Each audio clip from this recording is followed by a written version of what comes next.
Hey everyone, Shabby Gamer here and welcome back to the SWE Universe mode. This is our first episode of the new and rebranded SWE Octane. It's going to be here from Washington DC. No longer is Octane solely about the cruiserweights. And we are going to be starting off the new generation of SWE Octane with a big match here between Cody and Diamond Dallas Page.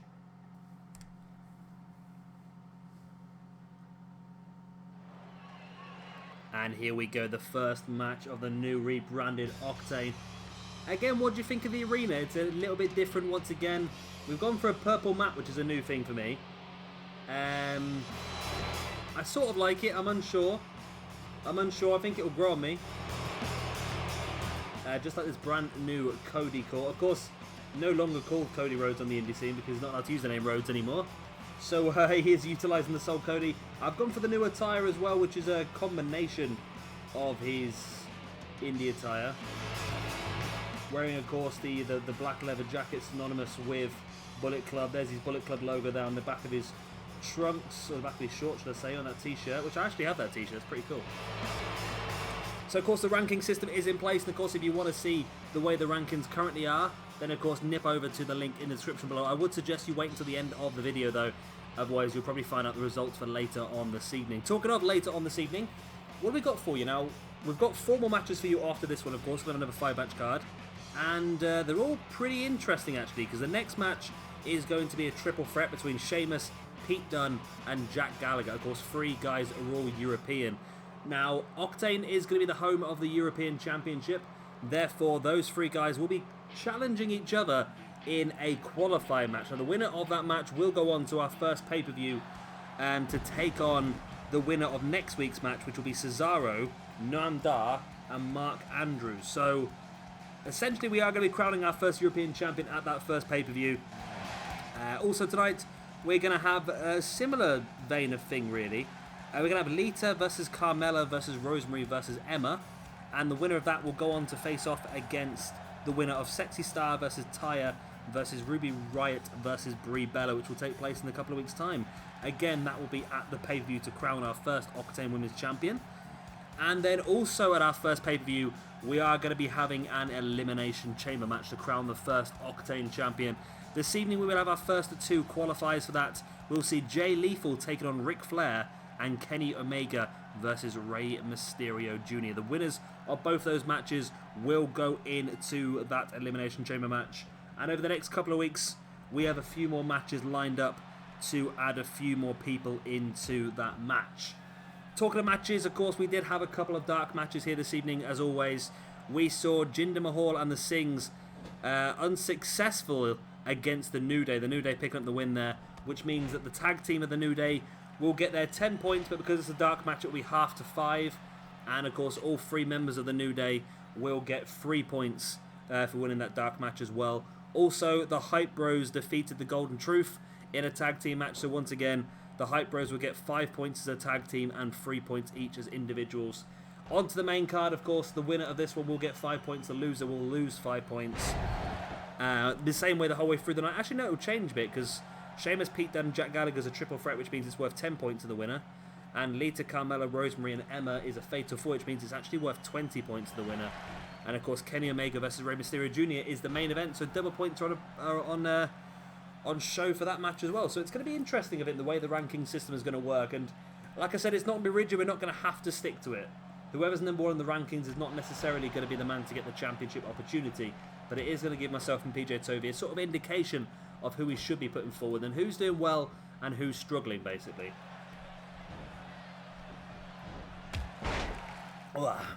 So that was a lot of talking. I got really thirsty. I'd take a drink. Right. This one's interesting then, because this one could really go either way. Of course, DDP being a former WCW champion and United States champion as well. And did he ever win the Intercontinental belt when he came to WWE? I've got a funny feeling he might have done, but I can't be sure on that one. Cody Rhodes, of course, former Intercontinental champion. And a man who I'm a little bit disappointed was let go, because I thought he had a lot more to give. And apparently he knew the draft was coming.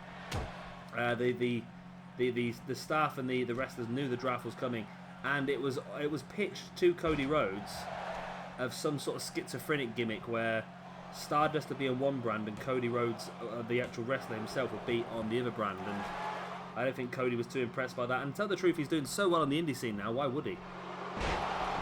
He's got control over his gimmick, he's got control over his own merchandise, he's got control over his booking. He's over in New Japan. He's working Ring of Honor, he's working UK dates, he's working anywhere he wants across America. And I think he probably will go back to WWE at some point. But I think at this point in time, I think he's more than happy as one of the main men in the Bullet Club stable. Of course, Bullet Club is part of our Octane roster. Unfortunately, myself and PJ Toby recorded the draft on the very night that Adam Cole was removed forcefully from the Bullet Club stable and replaced by Marty Scurll. So probably what I will do is we may look to bring Marty Scurll into the Octane roster. Now, what I've sort of agreed with PJ Toby is that we will be allowed to switch maybe 2 cores per month within our own roster. So if I want to, I can remove 2 cores from Octane and replace them with 2 new people, but it will only be in effect after a pay-per-view, so we'll have to wait 3 weeks for that. I don't like the idea of getting rid of Adam Cole, that's the only thing. But maybe we can allow Adam Cole to be become a free agent, essentially. And Diamond Cutter there by DDP on Cody, and this could be the win here for Paige. There's the pin, middle of the ring, 1, 2, and no, Cody kicked out. Wow. Of course, this is an important match because, of course, both these guys not involved in the European picture at this point in time, but they probably will be going forward. And not involved in the Elimination Chamber match either. So it's a great chance to show me that I may have missed them off. It's tricky because there's probably some people in the Elimination Chamber qualifiers that you might be surprised about. And there's probably people that are not in the qualifiers that you're surprised are not in the qualifiers. Like Cody, for example, could have been a very good member, but I had my reasons. I've only put 1 member of Bullet Club forward because the way the game works, I didn't think it would be very realistic for like 3 members of Bullet Club to get into the chamber but end up fighting. So I've sort of kept it. Crossroads out of nowhere there by Cody Rhodes into a pin of his own. 1, 2, and 3, and Cody gets the victory and the initial 5 points, shall I say, sorry, 10 points. Get a bit over the top here. Cody Rhodes getting the initial 5 points. DDP then will drop down to 95 points. Of course, if you lose a match, you lose any match, you get -5. Doesn't matter if it's dark, doesn't matter if it's a main event, doesn't matter whatever it is, you always lose 5 points. But winning is different depending on the situation. And we're going to definitely get involved in quite a few of those situations here this evening. DDP thought he had it won there with that Diamond Cutter middle of the ring. It wasn't quite enough to keep Cody down. Cody here with a disaster kick straight to the upper chest there of Diamond Dallas Page. They managed to slide out the back of what potentially looks like some sort of power slam or scoop slam straight into the crossroads, and that was enough to finish Diamond Dallas Page off. And Cody Rhodes is the first man of the new generation of Octane to pick up a victory. And I'm thinking that Cody is going to be a big, important member of this Octane roster moving forward. And maybe a big challenge, not only for the European Championship, but if he gets the opportunity, why not go for the Octane Championship? Talking of the European Championship, here is the first of our 2 European Championship qualifier matches. Sheamus, Pete Dunne, and Jack Gallagher. And here we go. So this is the first of 2 European qualifiers. The other one will be next week, which of course, like I said earlier on, is Cesaro versus Noam Dar versus Mark Andrews. And the winners of these 2 matches will face off at our first Octane pay-per-view, which I haven't named yet. I think it's just going to be called Elimination Chamber, to be honest with you. It's not very imaginative, is it? But I feel like we won't use the Elimination Chamber. I don't know. It seems a little bit weak, that name. I'm going to call it Elimination Chamber for now. That's going to be penciled in. But I sort of would like to change that moving forward. And you guys can drop your suggestions in the comment section below. But because I'm going away for a couple of weeks very, very soon, I am obviously bulk recording, so I'm sure I will see it before. Yeah, I'm sure I will see it by then. I don't think I'm going to get that far ahead. It'd be bloody good if I did get that far ahead, but you never know. So Sheamus is the first man out. Sheamus, he's first showing in our universe mode in SWE completely. Wasn't picked in the original draft. Of course, the secondary draft, every single person on the game was picked, plus all 100 cores. So Sheamus is now here in SWE Octane. And the reason I picked him, of course, he was part of a tag team with Cesaro, which is the main reason why I picked him, to be honest with you. Two big, strong names. Both guys could have been involved in the Elimination Chamber if I so wanted, but I felt like I really wanted our first European champion to be European. It doesn't mean necessarily that every European champion is going to be European. It's not going to happen like that at all. Just the first one, the first inaugural one, I really want to be European. But then from there on, we will be free to do what we want to do. Is that a song, isn't it? Yeah. But yeah, I like this idea. Plus, it gives the likes of Pete Dunne, Jack Gallagher, Noam Dar, Mark Andrews, those four guys probably wouldn't get much of an opportunity in the in this upper mid-card picture as time goes on. They're more sort of aligned with the cruiserweight division, I would imagine, or maybe, I don't know, I think it's a little bit harsh maybe on them, but I like the idea of them pushing up a little bit higher on the card. But when you've got some of the other people that are on these rosters, like for example, we've got Jay Lethal, Ric Flair this evening, Omega, Mysterio, Sheamus, Cesaro, Del Rio, Bryan, Adam Cole, Rick Rude, The Rock, Hiroshi Tanahashi, Jinder Mahal, Chris Daniels, Eddie Guerrero, Edge, Christian. There's a lot of people that could potentially be going for the big championship. So it's going to be difficult for the likes of Jack Gallagher, Pete Dunne, Mark Andrews and Noam Dar, and along them sort of lines were PJ Black and Tyson Kidd, to really push their way up to the next level in this universe mode. But it's not undoable. It's not undoable by any stretch of the imagination. Undoable, is that a real word? I think I made that up. It's not... No, it is, it's not a real word, but it makes sense, I suppose. That's the main thing. Now, you would say, following on from that little conversation, you would say that Sheamus would be the favourite here on paper. And I'm starting to get more in tune with this ring now, I think. It was just a bit... I really wanted to have colour-coded mats, and I don't know why. I just felt like having a colour-coded mat is a good thing. But... yeah, I like it.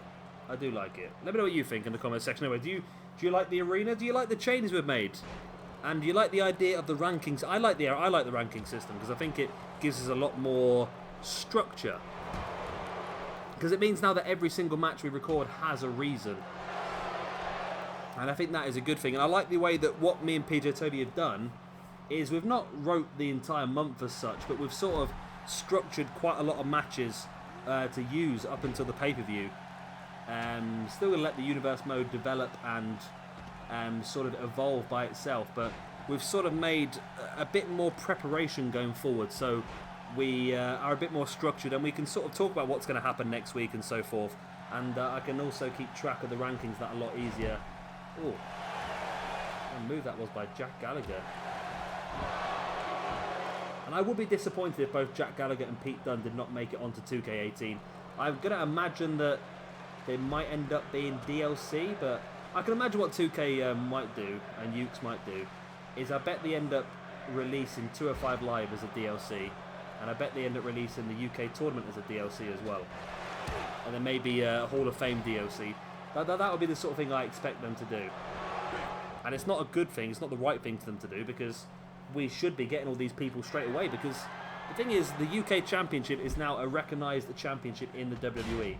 So there's no way they can leave that championship off, as well as the champion, and at least a few genuine contenders. So I would assume Pete Dunne, Tyler Bate, Mark Andrews, Trent Seven, and Wolfgang. Those are the ones, those are the five guys they always seem to have knocking around. Those are the guys that they seem to have at ringside, and so forth. And it would be surprising to me if those five guys at least were not on 2K18 with the championship as well. Jack Gallagher now drop kick to the side of the head of Pete Dunne. Gallagher now front chancery on Sheamus. Like I say, I'll be surprised if Sheamus doesn't win this. He has a great strength advantage. He has much more experience on this level as well. And a championship experience at this level as well. Sheamus now showing his strength. Fall away slam launching Jack Gallagher along. And Pete Dunne showing his cunningness there. Trying to steal the pin away from Sheamus. Now Pete Dunne giving Sheamus a lever in there with that big forearm. Sheamus drops to the ground and rolls to the outside. Yeah, great opportunity for one of these unsung heroes like Pete Dunne and Jack Gallagher to get the opportunity at gold. That'd be amazing. Imagine Jack Gallagher as our first European champion here in Octane. I would be very interested in that, to be honest with you. That would be good for me. Sheamus now back in the ring, clubbing blow to the back of Jack Gallagher now. Hoists him up into a suplex position. No, Gallagher manages to fight out the back. Catches Sheamus. He's going to go for a Regalplex by the looks of it. Yeah, Regalplex. Release as well. And Jack Gallagher bringing Pete Dunne into the middle. Now locking in that butterfly submission. Now launching Pete Dunne to the ground. Dunne rolls to the outside. Sheamus slowly back up to his feet. And Jack Gallagher just caught Sheamus with an uppercut. I think Sheamus might have been trying to line up for a bro kick there. Sheamus now rolling through with Jack Gallagher on his shoulders and a big boot to the back of Gallagher. And I think Sheamus is looking to line up a bro kick. He doesn't want to be in this match for any longer than he needs to, because he knows that he is probably the favourite, but he knows if he's outside the ring for any period of time, he knows that Pete Dunne and Jack Gallagher are very capable of pinning each other. And that's the problem that Sheamus has. He might be the favourite, but at the same time, there's no reason why he has to be involved in the end. Pete Dunne, Saito suplex on Sheamus. And now Dunne dropping a knee right to the face of Jack Gallagher. There's the pin. Is Pete Dunne going to do this? 1, 2. Oh, it's only a 2. You know what? I would... The obvious answer would be Sheamus versus Cesaro for the European Championship, wouldn't it? At Elimination Chamber. But it doesn't necessarily have to be. It really doesn't. We could have called it Lockdown, couldn't we, that pay-per-view? But that's been... I don't really want to use Elimination Chamber because it's a real pay-per-view.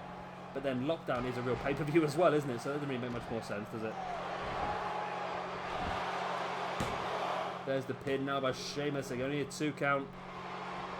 Jack Gallagher's down on the outside. Sheamus looks to be stalking Pete Dunne. There is the bro kick. And there is the pin.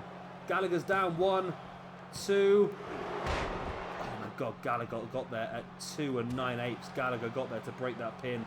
Pete Dunne was not going to kick out that himself. Now Gallagher rolling through. Sheamus now locked in the single leg Boston Crab. There's no way Sheamus is going to tap, is there? Dunne's down. Dunne can't break this. Now Dunne is slowly stirring, gets back up to his feet. But Sheamus using his strength to roll out of that single leg Boston Crab. Sheamus now sending Pete Dunne into the corner. Pete Dunne's fighting back with the elbow. And a running drop toe hold on Sheamus. Now Gallagher taking advantage, catching Pete Dunne. What's Gallagher going for now? Taking Pete Dunne into the top. Super arm drag. Jack Gallagher with the pin. Now Sheamus down the outside. Like I said, Sheamus does not need to be involved in the finish of this match. Oh, it's only a 2 count. And of course, the winner of this match is not only going to get that European Championship match at the pay-per-view, but they are also going to be getting 10 points in the rankings because they're going to win a triple threat match. So that is going to force them quite high up. Jack Gallagher fought better of the high-risk maneuver there and dropped down. Caught Sheamus with that running drop kick, one of his signature maneuvers, but knows that Pete Dunne is stirring. It's not going to be enough to get the victory with Pete Dunne still capable of breaking the pin. So Jack Gallagher now looking for the spinning toe holds. Just damaging the leg and the knee and the ankle of Pete Dunne, knowing that this is weakening potentially for another future submission. And again, now just dropping an elbow into the inside of the knee. Sheamus just allowing Jack Gallagher to take Pete Dunne's body to pieces, knowing that he can take advantage when he needs to. And Jack Gallagher once again locking in that single leg Boston Crab on Sheamus. The second time he's locked it in now in this match. Is Sheamus going to tap out this? Oh my god. Sheamus has tapped out. Sheamus just tapped out to Jack Gallagher. Sheamus just tapped out to Jack Gallagher. Jack Gallagher is going to our pay-per-view to fight for the European Championship. Wow. Jack Gallagher, take a bow, my friend. Take a freaking bow. You have just completely thrown this European Championship in the air. Everyone's expecting to see Sheamus versus Cesaro at the pay-per-view, but no. Jack Gallagher not only wins the match, but manages to get Sheamus to submit in the process. That is shocking. And here you see him rolling him through into that single leg Boston Crab. The second time in the match he'd locked it in. Pete Dunne was down and out. He was not able to help Sheamus. And Sheamus tapped out. And Jack Gallagher is going to our pay-per-view.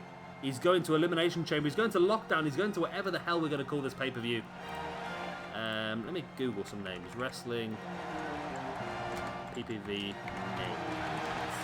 That is good. I'm so happy with that because, don't get me wrong, it was fine. It was fine. I was accepting Sheamus versus Cesaro could be a possibility, but I love the swerve. I really love the swerve. And here we are with our next match. It is going to be a fatal 4-way women's match. The winner of this one will be going on to our pay-per-view to join the winner of another match in a couple of weeks' time to be our inaugural Octane Women's Champion. And here we go. Fatal 4-way. Again, I was quite happy with my women's picks. Of course, we've got here this evening Lita, Carmella, Rosemary and Emma. And in a couple of weeks' time, we're also going to have Sexy Star, Taya Valkyrie, Ruby Wright and Brie Bella. And then I think we also have Summer Rae as well. Yeah, we've got Summer Rae. Unfortunately for Summer Rae, she was... she just about missed out on these two. And you can't do a fatal 5-way, so she just about missed out, unfortunately for her. But I think I would be happy with one of those 8 women becoming our first champion. Especially Taya or Sexy Star, because those are my 2 favourites, although they are both in the same match, so we're not going to see those 2 against each other. And I think it's going to be interesting no matter what happens. I think there's a good, different dynamics everywhere from all these different people. And I think we're going to end up with a pretty good match. So I'm just scanning through more pay-per-view names. There's loads on this website. I'm just trying to think of one that would suit. There's Rage in a Cage, but I don't know if I like Rage in a Cage. My name is Carmella. Rampage. And I am the princess of Satin. Red Alert, Redemption, Reject. Most fabulous diva. Rise Up, Rising Power, Savage, Seek and Destroy. There's some good names on here, but I'm just trying to find one that would suit us. Really, Slamboree.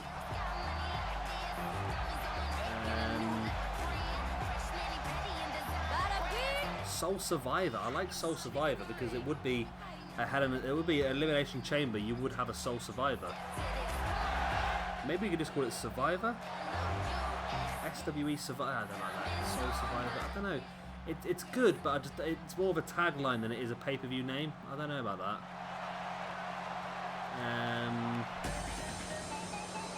Straight to Hell be more. Straight to Hell would suit more of a Hell in a Cell match, wouldn't it? Really. Survival. Actually, Survival's not bad. I like Survival. Just Survival as it is.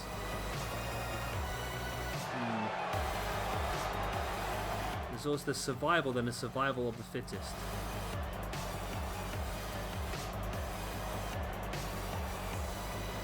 I should have thought about all these before answering that, really.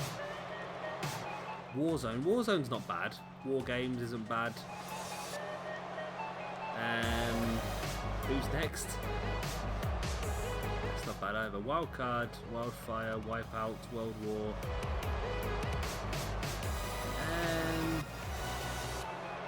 It's tricky, it really is, to try and find something that I'm happy with. Because I want to make sure whatever it is going to be good and not sound city. So I read the word city while I was I meant to say silly, but obviously it sounded like I was saying shitty, didn't it? No chance in hell, no chance, never give up, never more, no mercy, no regret, no remorse, no way out. Meltdown.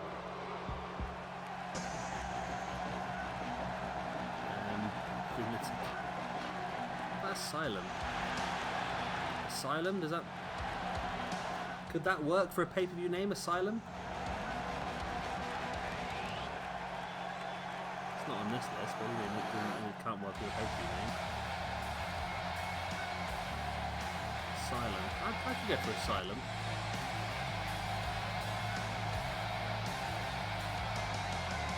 SWE Asylum. I'm going to put it on. I'm not going to make a decision now. I'm going to put a few names down, and I'm going to discuss it with PJ Toby. I know it's my brand, but I'm going to discuss it with PJ Toby. Make sure that I get something that's half decent, because I don't want to be embarrassed. Which is probably what's going to happen if I do too. But pick a random name from nowhere.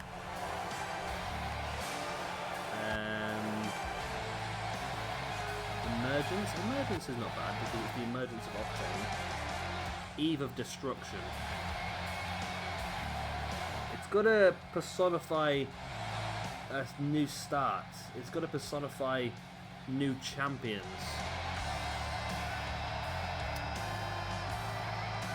I don't know. Final count. That's not the final count. The final chapter, is it?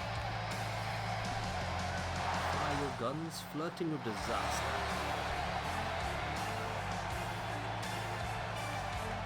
Ends of sanity.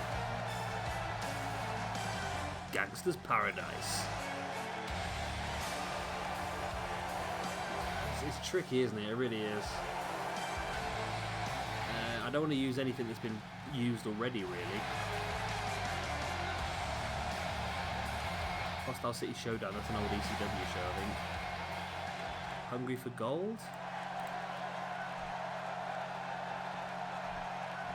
Highway to Hell, I Will Survive. Insanity could work. Iron Curtain. We can do Iron Curtain if we do a special show from Russia.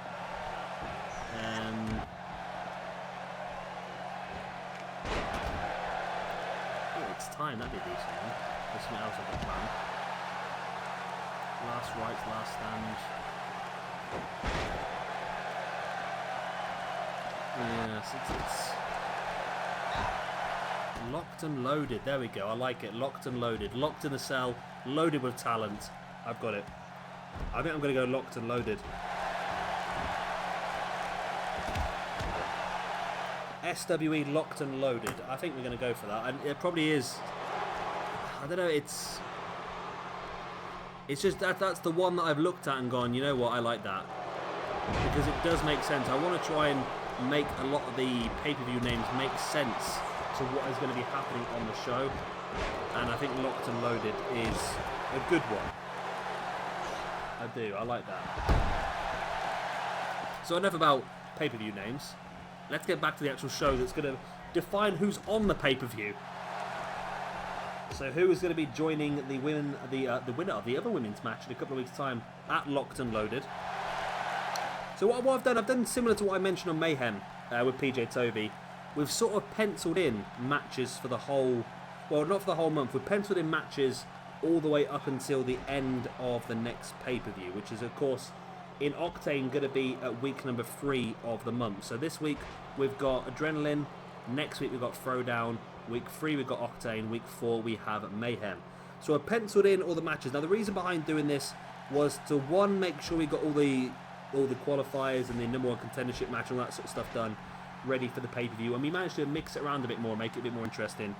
2 was to try and make sure we got some good ranking matches in, to try and get some of the ranking scores up and down.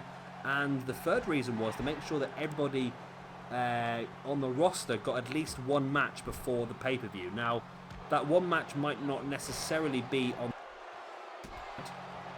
It might be a dark match, but at least they have an opportunity to get some points on the board, or lose some points in some cases. Carmella with a pin there on Emma, only enough for a 2 count. Now this one's very much the same as the last match with Pete Dunne, Sheamus and Jack Gallagher. You would probably fancy Lita as the main name in this one, as probably the one you would expect to win the match. However, she doesn't actually have to be involved in the ending to lose the match. And that's the tricky thing with this sort of thing. We could see any of these women disappear off into the Locked and Loaded pay-per-view. Because nobody, well, I wasn't expecting it. I was trying to say there was a chance of Jack Gallagher getting it, but nobody expected Jack Gallagher to go on and beat Sheamus, did they? That was chronic. Chronic's not the right word, is it? So it's quite late. It's gone 1:30 in the morning now, and I'm still recording. I'm really enjoying this universe mode so much that I don't want to stop recording it. And it's going to be interesting now because the next 2 matches after this one are both going to be Elimination Chamber qualifiers. Next up, we have Jay Lethal versus Ric Flair. And after that, we've got Kenny Omega versus Rey Mysterio Jr. in the main event. Of course, the Young Bucks will be there for main event, as always. Where Omega is, the Young Bucks are never far behind. The Elite always stick together. Lita with a moonsault to the back of Carmella.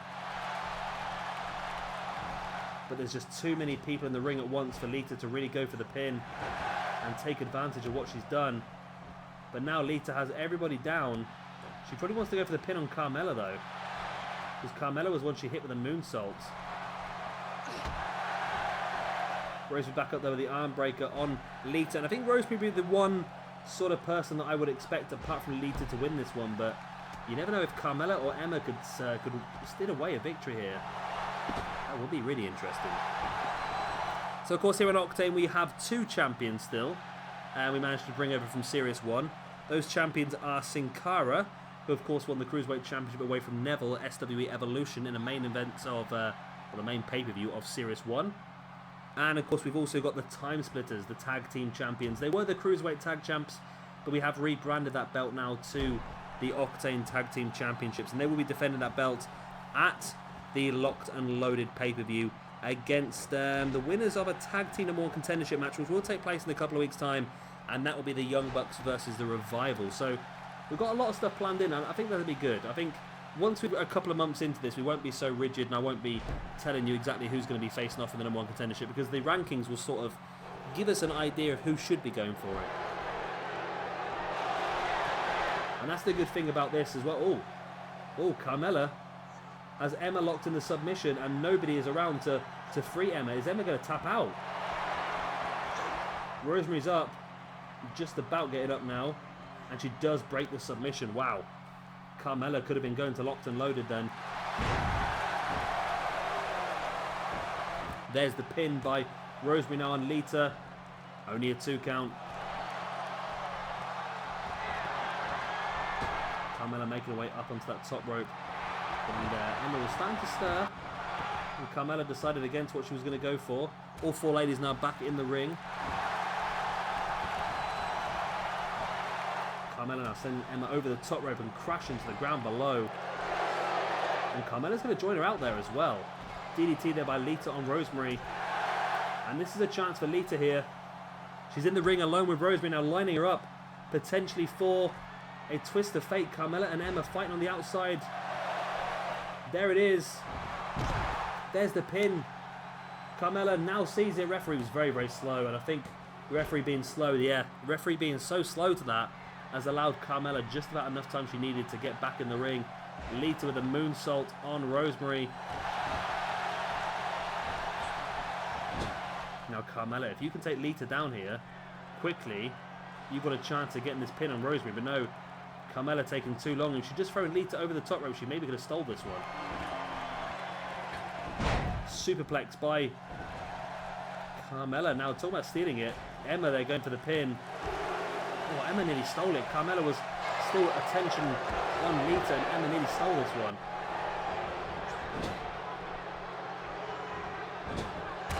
Now Carmella, boot to the face of Emma, sorry, and double drop kicks the corner by both Rosemary and Carmella. Carmella again now, this time working over Rosemary in the corner. Going for the Bronco Buster, but Rosemary avoids it.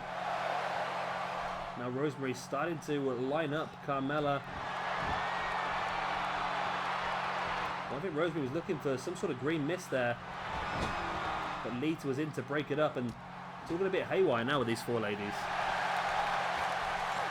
Lita tornado DDT for the middle rope. Rosemary bringing Carmella back up to her feet. Now Lita with a twist of fate on Carmella. Rosemary straight away with a drop kick to the knee of Lita, taking out the shin. And there goes Lita to the outside of Emma. Emma, you're in the ring alone with Carmella, who's just been hit by a twist of fate, and Emma does not take advantage. Come on, Emma. Where's your AI? Shinbreaker. Carmella is lucky there, all lucky there, because if Emma had realised the situation she was in, she could have won this match, you know, then. She really could have won this match. Now Carmella dropping to the outside as well. All four ladies now on the outside of the ring. And Carmella and Emma sort of working together, by the looks of it, against the two faces. Well, I wouldn't necessarily say Carmella now sending Rosemary into the ring. Lita and Emma on the outside. This is a chance here for Carmella, who's in control of Rosemary, as Lita just sending Emma face first off that ring post. Insecurity there by Carmella on Rosemary, as Lita now bringing Emma back into the ring. And we're going to get a little bit congested again now then, with all four ladies back in the ring. Another insecurity there by Carmella on Rosemary. Lita up to the top. Went for the moonsault. I'm not quite sure she hit it. I think she did hit it actually. Oh, Carmella, if you'd gone for the pin there, Carmella, you could have won this. Still some issues with AI, isn't it? I think triple threat match seems to work better than fatal four-way, I think, you know. There's just too many people in a fatal four-way, I think. German suplex from the middle rope there by Lita, now up on the top on her own. Oh, Rosemary catching Lita with a label lock. But Emma comes straight in and breaks it up. Emma was not going to let that opportunity slip between her fingers. She wants to be the inaugural Octane Women's Champion. Who doesn't? They all do.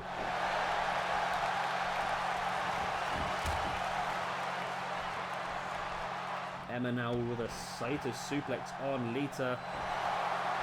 Carmella with a pin on Rosemary, straight away broken by Emma.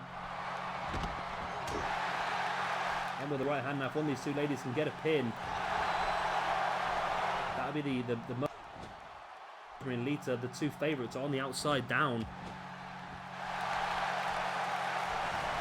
We always go for this Bronco Buster, and she hits the Bronco Buster as well. Is this going to be a chance? Doesn't go for the pin. You've got to go for the pin now. She's going for a submission. It's not going to be enough though, is it? As both Lita and Rosemary make their way back into the ring and break it up.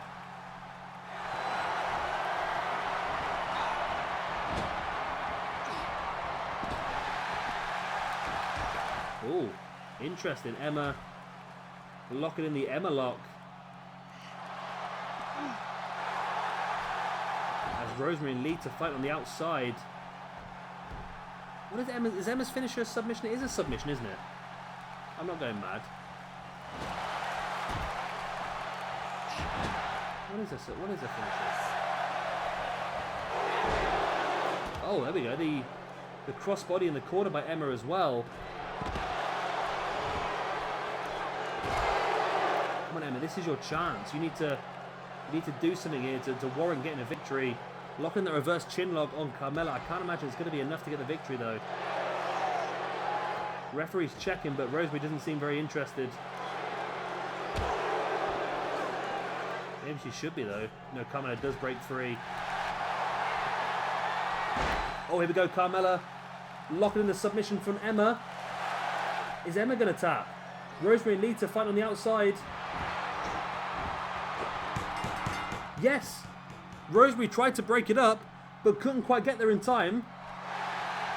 And Carmella picks up the win. Carmella is going to Locked and Loaded to face off for the Octane Women's Championship. So, two surprising victories there, actually. With Jack Gallagher and Carmella. Not the wins we were expecting to see, but it's going to definitely make the pay-per-view a lot more interesting. We're not going to have the same old people in every single match. We're not going to have the people you expect, and that's the best thing about this universe mode. It's diversity. That is the best thing. That's what me and PJ Toby's tried to bring to you, is diversity. We want to show you the world of wrestling, not just one specific type. We want to show you the legends, the up-and-comers, the cruiserweights, the NXT guys, the New Japan guys, the Mexicans, the TNAs, the Europeans, everyone, all in one universe mode. And it is going to bring some very interesting matchups. And once we have these other qualifying matches over the next few weeks, we're going to see just how interesting these matchups are going to be. And here was Carmella with the second time locking in that submission. And Rosemary did try and break it, but Carmella just managed to hold on that little bit longer. And Emma tapped out. You see here Rosemary, she tried to break it, but just couldn't do it. Carmella was not willing to release that hold, and Emma eventually had to tap out. And Carmella is going to Locked and Loaded to fight for the Women's Championship. Not only that, she's going to get a hell of a lot of points. Well, I'm pretty sure, if I remember correctly, it's 20 points for a win in a Fatal 4-Way. So that's definitely going to put her top of the women's rankings. And of course, whoever wins the other women's 4-Way match in a couple of weeks' time will join it at the top of the rankings. But of course, that also means that Lita, Rosemary and Emma will all lose 5 points now as well. So it means that Carmella is 25 points ahead of Lita, Rosemary and Emma now. That's 5 single match victories they'll have to get to catch up with Carmella. And here we are, the next match. It is going to be the first of our Elimination Chamber qualifying matches as Jay Lethal takes on Ric Flair.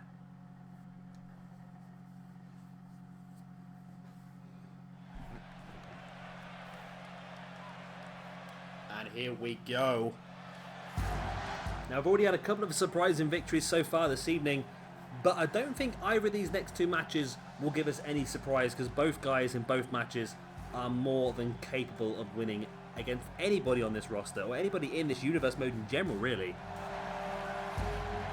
Jay Lethal, two-time United States champion in the former universe mode, have gone throwdown. Now makes the move over here to Octane, and we'll be looking for more gold. A man who's actually been very successful then, if you look at it that way. I don't think many of the people in this universe mode have held gold twice. I think only himself and Shinsuke Nakamura, maybe. Those are the only people that have held gold twice. And of course, Jay Lethal has an opportunity here to become the first Octane champion as well. But there's 12 men currently in line to become the first Octane champion. 12. Of course, they will be rattled down to 6 over the next 3 weeks. If you want to hear what the qualifier matches, we've got Jay Lethal versus Ric Flair and Kenny Omega versus Rey Mysterio Jr. here this evening. Next week, we've got Alberto Del Rio versus Daniel Bryan, and The Rock versus Hiroshi Tanahashi. And then after that, we're going to have...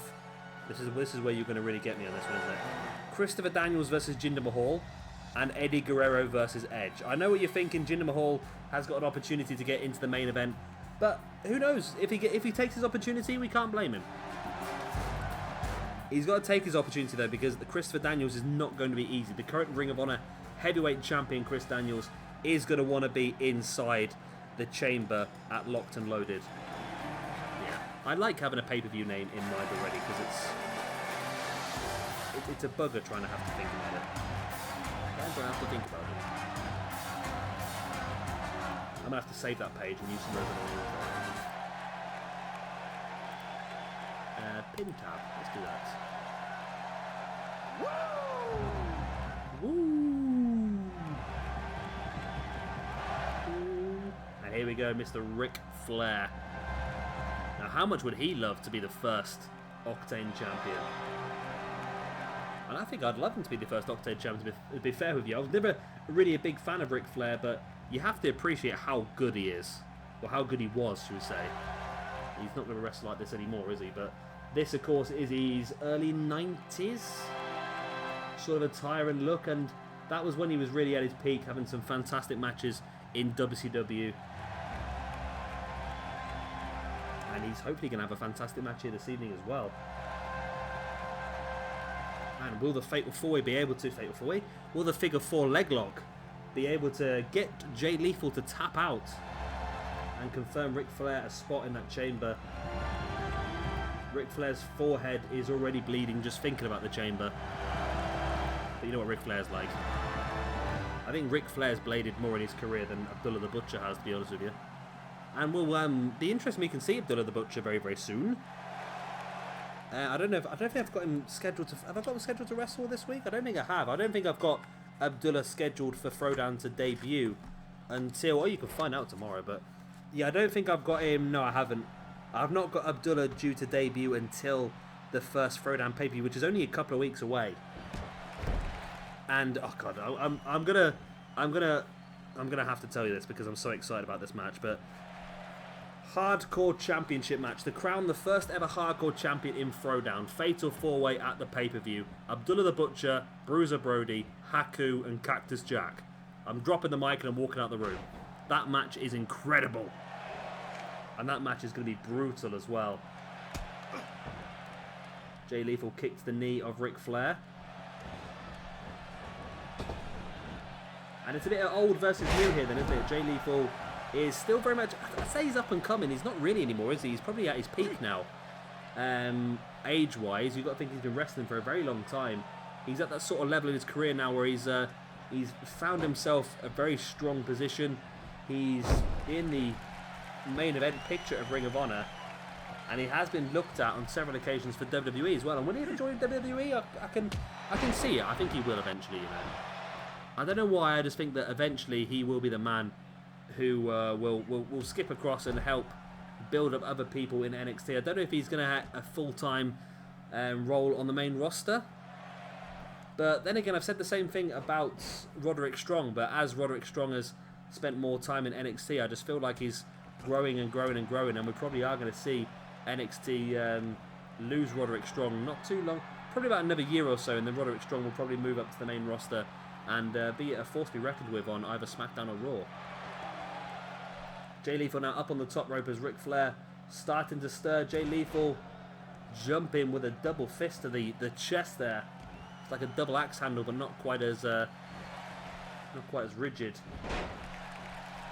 Flair though fighting back, taking Lethal down. Lethal avoiding the chop.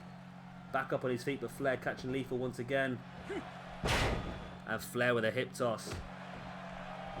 I don't know who would be more used to the cage. I'm assuming that maybe Flair, as I think he's wrestled in. I think he's wrestled before in inside cages and so forth. Well, of course he's wrestled before inside cages and so forth. But I believe, if I remember correctly, as part of the Horsemen, there was a match at War Games in WCW where maybe a few matches at WCW where the Horsemen as a heel stable took on other teams. So that'd be interesting.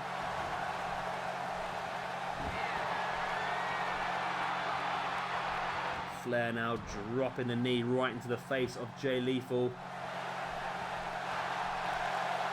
And Flair up on the corner celebrating here. Maybe a little bit ahead of himself. You've got to take him down first, Flair. Jay Lethal now taking Flair up into what looked like to be a fall-away slam, but Flair fighting back, catching Lethal, taking him down. Is he looking for it? He is. Flair locks in the figure 4 leg lock early on. Now I have taken rope breaks off. It looks like that does include submissions as well, which I'm a little bit less happy about. I want rope breaks off for pinfalls, but not for submissions, but there is no way of doing that. So I am going to leave it off because I think it just makes it a bit more... I think it makes the game a bit more smoother because you don't end up watching people dragging people along the ring and losing out and stuff like that. Lethal now. Ooh, both guys crash face first into each other there. That's Flair fighting his way off Lethal's shoulders. Lethal with the right hand now taking Flair up into a backdrop, and now Lethal celebrating a little bit prematurely as well. Lethal there, just there's a bit of a dick move or such there, but just not really kicking Flair, just sort of pushed him to the ground with his boot. Is just not really, it's not an effective move. It's more just it's more of a mental move, I suppose, more than anything. Just showing the dominance at that point in time over your opponents. Lethal with only a 2 count there over Flair, but he's hit him with nothing massive, and to get a 2 count at this point in time is probably quite a good thing for him. Flair, massive chop, taking Jay Lethal down. There's the pin. 1, 2. Only a 2 count.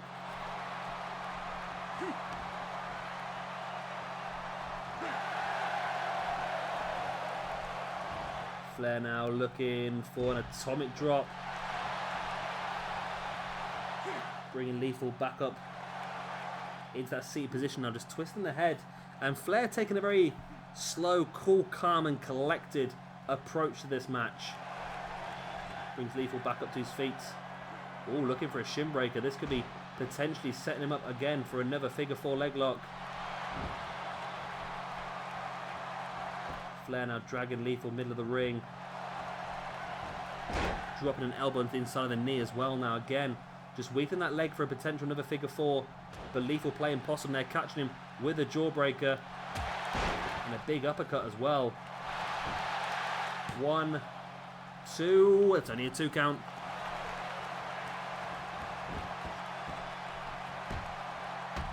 Big elbows to the head there of Ric Flair by Jay Lethal. Which one of these two men is going to be the first one to confirm their spot in the Elimination Chamber at Locked and Loaded? Atomic drop. And Flair lining up Jay Lethal once again. If he can lock in that figure 4 again, I think the damage done to the legs could be enough. And here he goes, Flair locking it in. Figure 4 leg lock applied on Jay Lethal by Ric Flair. Is Lethal going to tap out? He does. Lethal taps out and Ric Flair is going on to the Elimination Chamber to face off for the Octane Championship. Wow. Wow, wow, wow. Ric Flair inside the hellacious steel structure that is the Elimination Chamber, joined by 5 other men. And it's going to be a difficult match, that one, for anybody, really, isn't it? It's going to be a very difficult match for anybody, and there's going to be a lot of strong competition in there as well. I'm looking forward to this, I really am. This universe mode so far, for me, has just been such a great, interesting start as well. The way things have gone, I'm really interested in how this has started. Let me check what I said about the women's one. Yeah, Fatal 4 is worth 20 points. So Carmella, who has now been 120 points. Wow. So yeah, she is going to be top of the women's rankings for now. And she has another chance next week, you know, to make it even better, because next week she's penciled in for a dark match. If she wins that dark match, she'll be on 125 because it's a triple threat. She get half points for that.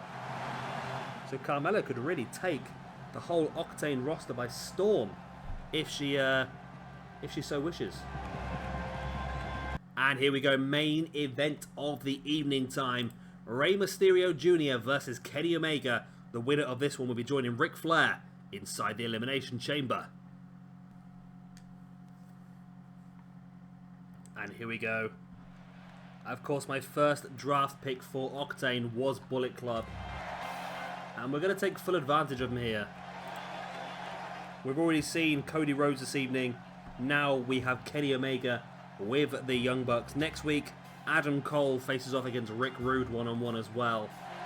So we're really going to take full advantage of they are the main thing for us, aren't they, really? That was my real trump card, was getting those guys here, because you don't only get a main eventer, you get 2, possibly 3 main eventers and a top tag team as well.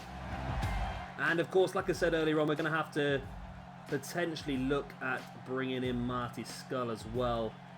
Like I said as well, I think I mentioned this on Mayhem, myself and PJ Toby are looking at the possibility of maybe every month after a pay-per-view being able to trade in 1 or 2 of our created wrestlers for replacements. Now, I'm not sure who I would use at the moment,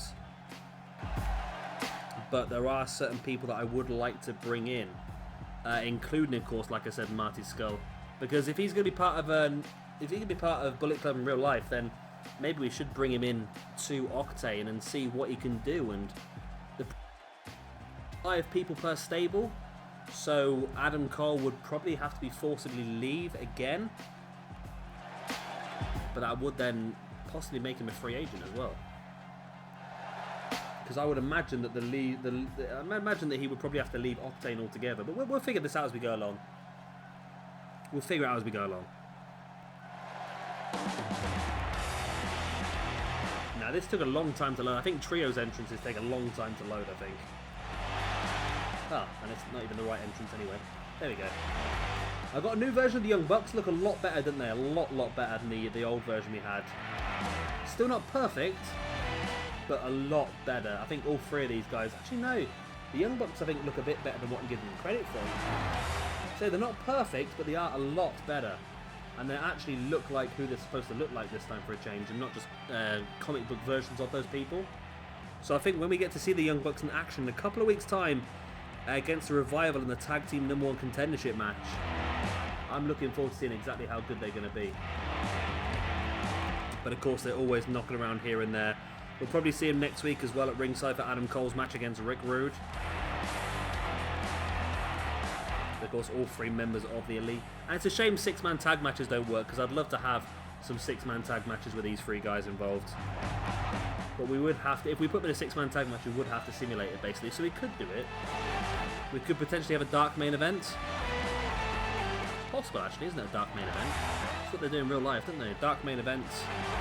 The Bucks and Kenny Omega versus Jinder Mahal and the Sings versus the New Day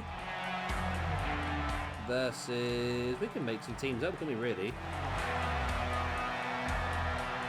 Versus Daniel Bryan, The Rock and Hiroshi Tanahashi. We could do loads of stuff, couldn't we really?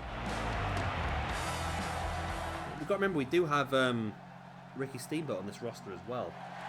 Steamboat's someone I'd like to see involved in our Cruiserweight division, and I think he could be a fantastic Cruiserweight champion. As could Rey Mysterio, but I don't know whether I want to see Rey Mysterio as more of a main eventer, but of course it's going to depend on the rankings. If Mysterio doesn't do very well, then maybe he will have to drop in to the Cruiserweight division rather than being part of the main event picture.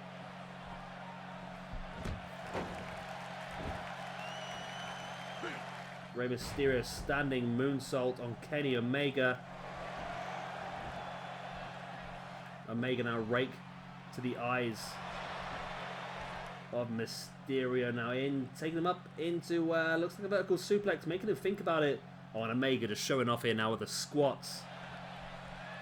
Of course, Mysterio's not the biggest man in the world. Where are the Bucks anyway? They in this bottom right corner, I think, aren't they, by the looks of it? It'd be interesting if they get involved, and if they do get involved, just how much they get involved, and how much the referee lets them get away with it as well, because that could be the sort of thing that makes or breaks Kenny Omega's chances here. But Omega is in control of the match so far, so it doesn't look like the Bucks are going to need to get involved at this rate. And I know this attire wasn't used that often, it was used once or twice in Lucha Underground, but to be honest with you, this is my favourite attire for Rey. I think this is the coolest looking one. I really want to see the Bucks in action now. As Omega now whoa! Went for a 450. Rey avoided it. Boot to the face of Omega. And a drop kick to the side of the head as well. I'm loving this new universe mode, I really am. I think every now and again I think I need to freshen up as much as you guys do. And I can tell you guys need to freshen up as well, because the views start to dwindle a little bit. And when we have the draft, we start something new. I get excitement for it. You guys seem to, because again the oh, nice move there by Omega. The views start to perk up as well. So I think it's good for everyone to have this little shake up and change things. And I think, like I said before, we've sort of concentrated on quite a few of the things that weren't working before, and we've tried to build upon some of the things that did work. And I think it's a very unique universe mode, because not only do we have our own shows, our own championships, our own ideas, we've got the ranking system now as well, but we do have a vast variation of all different types of wrestlers from different walks of life, and hopefully there's something here for everybody.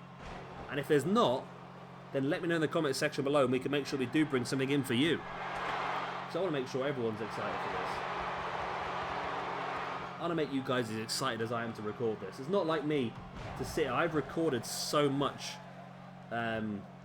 wrestling content today, and it's not like me to do that. Normally I can record a couple of hours worth and then I have to go away and do something else, otherwise I really struggle.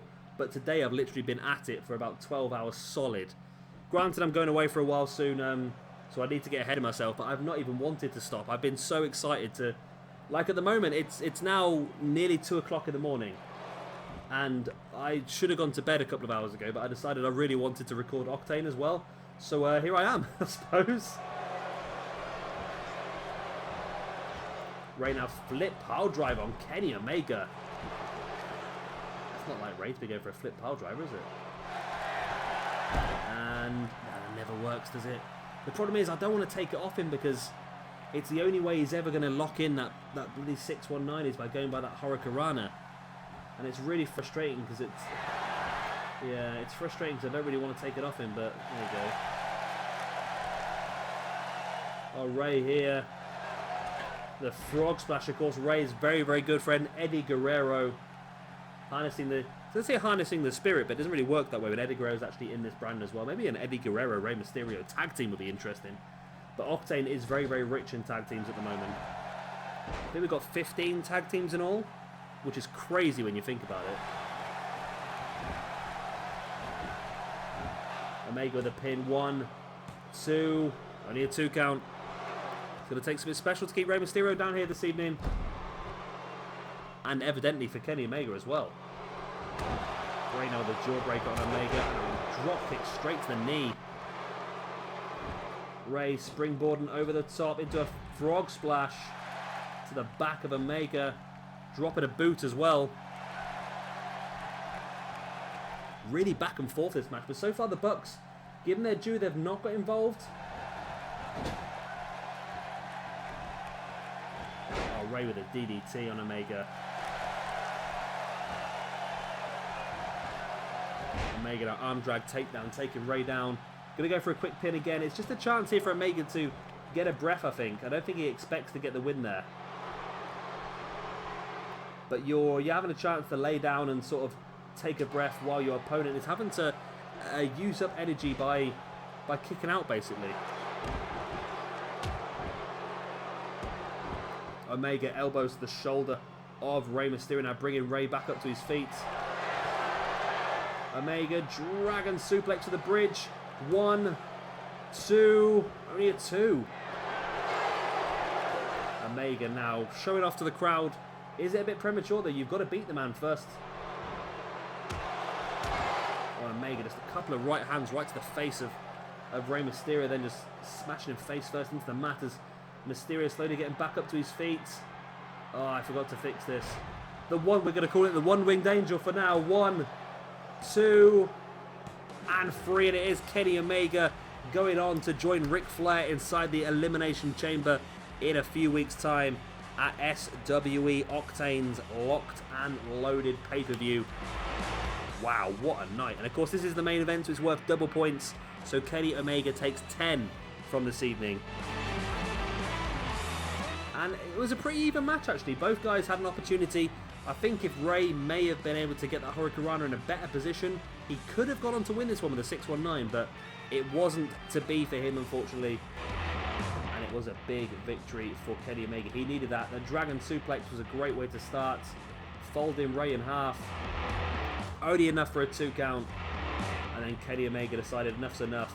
We're going to go for a one-winged angel. Now, of course, the one-winged angel is on the game, but it was part of the DLC move pack. So obviously whoever created this, Kenny Omega, did not have that DLC pack, or it was created before the DLC pack and not been updated. But there we go, the Young Bucks very, very happy.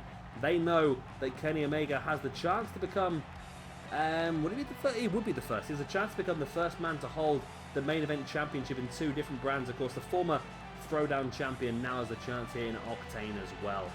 But guys, that is the end of this episode. I hope you have enjoyed our first episode of the evolution of Octane. No longer just a cruiserweight show. We've got a full roster of top quality guys for you here now. And our first pay-per-view, Locked and Loaded, is already starting to build up to look quite good.